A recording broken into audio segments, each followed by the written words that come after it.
అనంత కరుణామయుడు అపార కృపాశీలుడైన అల్లాహ్ పేరుతో ప్రారంభిస్తున్నాను. సూరే అల్-ఖమర్ 23 నుంచి 40వ ఆయత్ వరకు 2వ రుకు.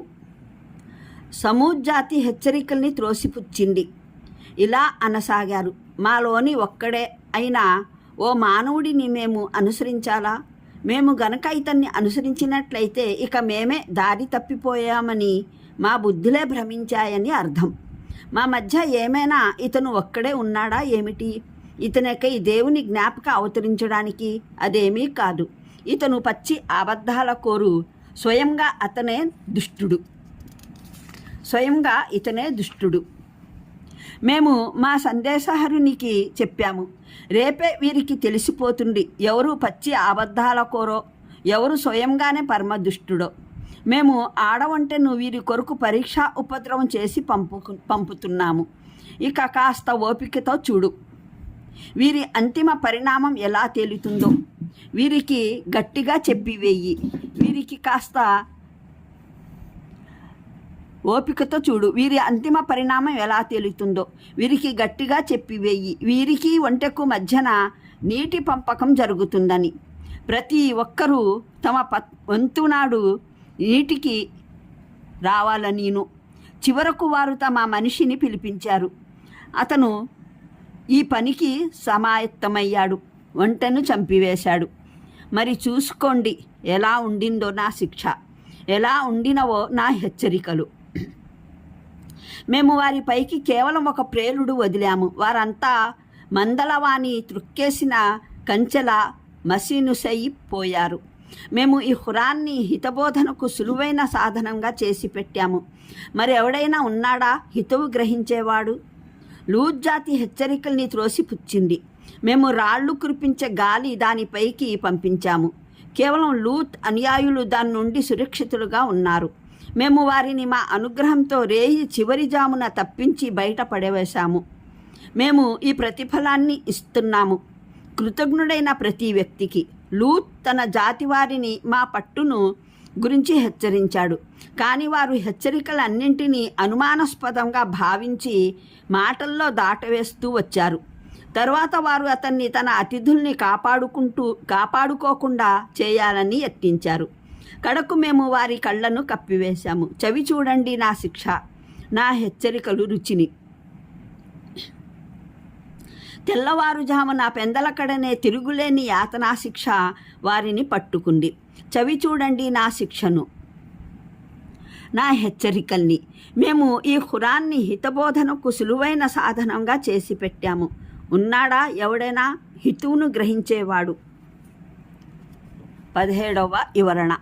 మరో మాటలో చెప్పాలంటే మహానీయ సాలిహ్ అలైహిస్సలాం అనుసరణను తిరస్కరించడానికి వారు ముందుంచిన కారణాలు 3. 1, ఆయన మానవుడు, మానవతకు అతీతులు కారు. ఆయన పెద్దరికాన్ని స్వీకరించడానికి. 2, ఆయన స్వయంగా మా జాతికే చెందిన ఒక వ్యక్తి.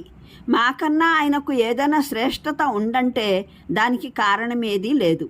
3, ఆయన ఒంటరి వ్యక్తి, మా సాధారణ మనుషుల్లో ఒకరు మాత్రమే, పెద్ద నాయకుడేమీ కాదు. ఆయన వెంట ఒక ముఠావర్గం, సేన, మంది మార్బలం, సేవకులు, బంట్రోతులు ఎవరూ లేరు. ఈ కారణంగానైనా మేము ఆయన పెద్దరికాన్ని స్వీకరించడానికి. వారు కోరేదేమిటంటే ప్రవక్త మానవాతీత వ్యక్తి కావాలి. మానవుడే అయినట్లయితే మా దేశం, మా జాతిలో పుట్టినవారు కారాదు. మరి ఎక్కడి నుంచైనా దిగి రావాలి, లేదా బయటి నుండి పంపిన వారై ఉండాలి. అదీ కాకపోతే కనీసం ఒక నాయకుడైనా అయి ఉండాలి. అతని అసాధారణమైన టీవీ వైభవ ప్రాభవాల కారణంగా మానవ మార్గదర్శకత్వానికి అతన్ని దైవం ఎన్నుకున్నాడు అనడానికి ఇదే మక్కా తిరస్కారులు లోనై ఉన్న అజ్ఞానం, మూర్ఖత్వం. మహానీయ ముహమ్మద్ సల్లల్లాహు అలైహి వసల్లం దైవదౌత్యాన్ని తిరస్కరించడానికి కూడా కారణం ఇదే. ఆయన మానవుడు, సాధారణ మనుషుల మాదిరిగా బజారుల్లో తిరుగుతూ ఉంటారు. మొన్న మా మధ్యనే పుట్టారు, నేడు తనను దైవం ప్రవక్త చేసి పంపాడని వాదిస్తున్నారు. మూలంలో అష్రన్ అన్న పదం ప్రయోగించబడింది. దాని అర్థం స్వాత్కర్షగల, మూలతః చెడ్డవాడైన వ్యక్తి, తన పెద్దరికు పైత్యం అతనికి బాగా తలకెక్కింది, అందువల్లనే డాంబికాలు పలుకుతున్నాడు అన్నది. మేము ఆడవంటను వీరి కొరకు పరీక్షా ఉపద్రవం చేసి పంపుతున్నాము అన్న పదాలకు ఇది వివరణ. ఆ పరీక్ష ఏమిటంటే అకస్మాత్తుగా ఒక ఆడవంటను తెచ్చి వారి సమక్షంలో నిలబెట్టడం జరిగింది. వారికి ఇలా చెప్పడము జరిగింది, ఒకరోజు ఇది మాత్రమే నీరు త్రాగుతుంది, మరుసటి రోజు మీరంతా తమ కోసము తమ పశువుల కోసము నీరు తోడుకోవచ్చు. దీని వంతునాడు మీలో ఏ ఒక్కరూ ఏ చలమ నుండి ఏ బావి నుండి స్వయంగా తమ కొరకు నీరు తోడుకోరాదు, తమ పశువుల కోసము నీరు తోడుకోరాదు. ఈ సవాలు విసిరిన వ్యక్తి ఎవరో కారు. ఎవరి గురించి వారు స్వయంగా ఇతనికి ఏమంది మార్భనం లేదు, మరో పెద్ద ముఠానో పెద్ద వర్గమో తోడుగా వెన్నుదన్నుగా లేదు అని అనేవారో అతనే ఈ సవాలు విసిరినది. ఈ పదాల వల్ల దానంతట అదే తేలే పరిస్థితి ఏమిటంటే ఆ వంట చాలా కాలం వరకు వారి జనావాసాల్లో సగర్వంగా రొమ్ము విరుచుకుంటూ తిరిగేది. దాని వంతునాడు మరెవరికి నీరు తోడుకునే సాహసం కలిగేది కాదు. చివరికి వారు తమ జాతిలోని ఒక పొగరుమోతు పోక్రీ నాయకుని ముందు సవాలు విసిరారు. నీవు పెద్ద సాహసవంతుడివి, ఎవరికీ భయపడవు, మాటి మాటికి చెయ్యెత్తి చంపడానికి చావడానికి సిద్ధంగా ఉంటావు, కాస్త ధైర్యం చేసి ఈ వంట కథనేమో కడతీర్చి చూపు అన్నారు. వారిలా ఉసిగొల్పగానే అతను ఈ ఘనకార్యం ఎలాగైనా సాధించాలని పూనుకున్నాడు. వంటను ఎలాగైతే నేమి చంపివేశాడు. దీని అర్థం ఏమిటంటే ఆ వంటకు వారు బాగా భయపడేవారు. దాని వెనుక అసాధారణమైన శక్తి ఏదో ఉందని తలిచేవారు. దానిపై చెయ్యి చేసుకోవడానికి భయపడేవారు. ఈ కారణంగానే ఒక సాధారణ వంటను చంపడానికి జంకుతున్నారు. అది దాన్ని తెచ్చిన ప్రవక్తకు భయపడటానికి. అతని వద్ద ఎటువంటి సైనిక బలగము లేనప్పుడు. అందువల్లనే దాన్ని చంపడం ఒక ఘనకార్యాన్ని సాధించడం వంటి అర్థం పునికి పుచ్చుకుంది. మరిన్ని వివరాలకు చూడండి ఖురాన్ అవగాహనం సంపుటి 3 7 అల్ ఆరాఫ్ పాదసూచిక 58, సంపుటి 5 26 అషూరా పాదసూచికలు 104 105. అనంత కరుణామయుడు అపార కృపాశీలుడైన అల్లాహ్ పేరుతో ప్రారంభిస్తున్నాను. సూరే అల్-ఖమర్ 23 నుంచి 40వ ఆయత్ వరకు 2వ రుకు. సమూద్ జాతి హెచ్చరికల్ని త్రోసిపుచ్చింది. ఇలా అనసాగారు, మాలోని ఒక్కడే అయినా ఓ మానవుడిని మేము అనుసరించాలా? మేము గనక ఇతన్ని అనుసరించినట్లయితే ఇక మేమే దారి తప్పిపోయామని మా బుద్ధులే భ్రమించాయని అర్థం. మా మధ్య ఏమైనా ఇతను ఒక్కడే ఉన్నాడా ఏమిటి? ఇతనికై దేవుని జ్ఞాపక అవతరించడానికి అదేమీ కాదు. ఇతను పచ్చి అబద్ధాల కోరు. స్వయంగా ఇతనే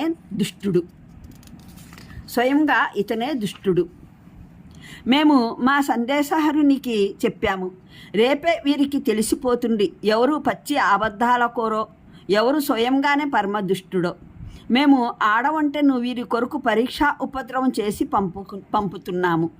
ఇక కాస్త ఓపికతో చూడు, వీరి అంతిమ పరిణామం ఎలా తేలుతుందో. వీరికి గట్టిగా చెప్పివేయి. వీరికి కాస్త ఓపికతో చూడు, వీరి అంతిమ పరిణామం ఎలా తేలుతుందో. వీరికి గట్టిగా చెప్పివేయి, వీరికి వంటకు మధ్యన నీటి పంపకం జరుగుతుందని. ప్రతి ఒక్కరూ తమ వంతునాడు నీటికి రావాలనీను. చివరకు వారు తమ మనిషిని పిలిపించారు. అతను ఈ పనికి సమాయత్తమయ్యాడు, వంటను చంపివేశాడు. మరి చూసుకోండి ఎలా ఉండిందో నా శిక్ష, ఎలా ఉండినవో నా హెచ్చరికలు.